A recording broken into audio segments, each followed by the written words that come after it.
Mi nombre es Gabriela Morgado Cabuto, soy alumna de sexto semestre de la Facultad de Enfermería Campus Mexicali. Mi presentación es sobre el proceso de recopilación y manejo ético de los datos en la ciencia de datos. Vamos a proseguir con la siguiente diapositiva. Iniciaremos por determinar los tipos de datos y los formatos en que estos datos vienen. Por ejemplo, tenemos los datos estructurados, por ejemplo, vienen en registros contables o datos de empleados, pueden estar estructurados en tablas dentro de bases de datos o archivos de Excel. También tenemos los datos no estructurados, que pueden venir en formato de historiales médicos o correos electrónicos. En el caso de los correos electrónicos, estos pueden tener el objeto del correo, la fecha, el nombre, el remitente. Esos serían datos que se pueden repetir. Lo que no se puede repetir es el cuerpo del correo, porque según la persona que lo esté escribiendo, el lenguaje en el que esté hablando será diferente. Tenemos el lenguaje natural. Este puede venir en artículos periodísticos o textos. Suele ser complicado de descifrar porque no solamente se necesita especialidad en ciencia de datos, sino también una especialidad en lingüística. Tenemos aquellos datos generados por máquinas, como son los registros de servidores o los registros de llamadas telefónicas, que sería más fácil de subir a un sistema. Tenemos otros datos basados en gráficos. En este caso estamos hablando de cuestiones matemáticas porque todos los datos se pueden traspolar a gráficos, pero aquí en este caso hablamos de redes eléctricas, sociales y comerciales. Y finalmente tenemos audio, video e imágenes que pueden venir en forma de entrevistas, noticias, reportajes o documentales, también siendo un área compleja porque no es fácil para la inteligencia artificial descifrar que una imagen que se está observando es un teléfono, un vaso, un plato, una silla. Eso lo puede hacer el ser humano, pero para la inteligencia artificial resulta más complejo.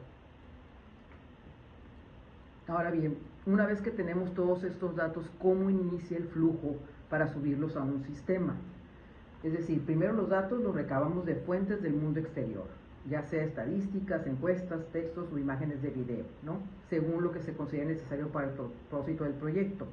Después tenemos que procesar estos datos. Esto quiere decir extraer la información necesaria de las fuentes y estructurarla para su alimentación a los sistemas.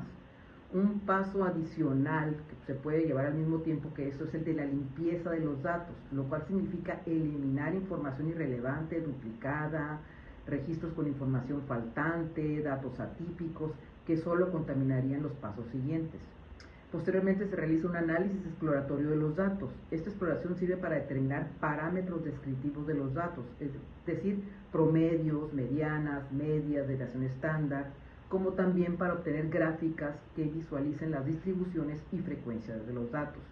El siguiente paso que podemos llevar a cabo en paralelo sería usar los datos para entrenar un modelo estadístico o de aprendizaje de máquina. Aquí el objetivo es obtener parámetros de un modelo con el propósito de emplearlos con nuevos datos.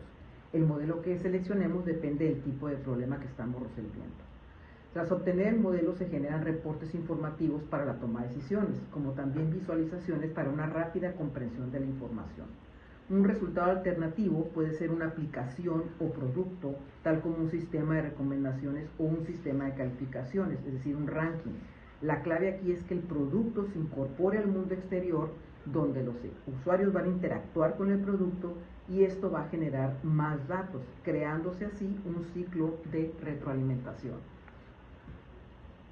En esta diapositiva y la siguiente, simplemente estoy explicando lo que acabo de mencionar de una manera más simple o sencilla para que se pudiera tomar nota acerca de cómo sucede el proceso de incorporación de datos a un sistema. Podemos concluir que el proceso de la ciencia de datos y el método científico son muy similares o uno es una extensión del otro. Es decir, en el método científico se formula una pregunta, se realiza una investigación de trasfondo, que sería por ejemplo la limpieza de los datos, se formula una hipótesis o se genera un modelo, esa hipótesis se prueba realizando un experimento, en este caso corriendo el sistema para ver si el software está funcionando para el propósito que se está desarrollando. Posteriormente se analizan los datos y se llega a una conclusión, es decir, se tiene un producto final que se comunica, en el caso del método científico se comunican los resultados, aquí lo que hacemos es poner a disposición del usuario el producto final para que a su vez se generen más datos y se cree este ciclo de retroalimentación que mencionamos. Ahora bien, ¿qué pasa con todo esto? Ya sabemos de dónde provienen los datos, qué tipos de datos, en qué formato. Sin embargo, todo esto representa retos éticos. La ética tiene que estar presente en cada parte del proceso, desde la recopilación de los datos hasta el resultado final o el producto final. Nosotros tenemos la experiencia, si hemos acudido ante instituciones públicas o ante el notario público, que firmamos generalmente un documento que dice, que habla sobre la privacidad en el uso de los datos. Sabemos que esto es muy importante porque incluso empresas globales como Uber o Airbnb han sufrido crisis continuamente por pérdida de confianza en el manejo o gestión de los datos personales de los clientes. Por consiguiente, es importante que los datos no deben ser sesgados, pueden ser mal combinados, pueden ser manipulados o mal interpretados. A la hora de que una persona está subiendo datos, puede ser que esté subiendo datos de manera sesgada y la inteligencia artificial pueda menospreciar determinados elementos por cuestiones incluso de raza o de lenguaje. Por lo tanto, es importante determinar cuál es el propósito de uso de datos personales. El mal manejo de los mismos tiene consecuencias económicas, como ha pasado con esas empresas, sociales.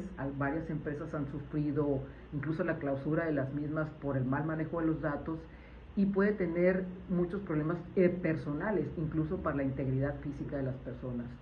Las empresas cada vez están más conscientes del impacto de su reputación corporativa, porque esto depende de que la gente confíe o no confíe, y este es un bien intangible muy importante ahora en la era digital.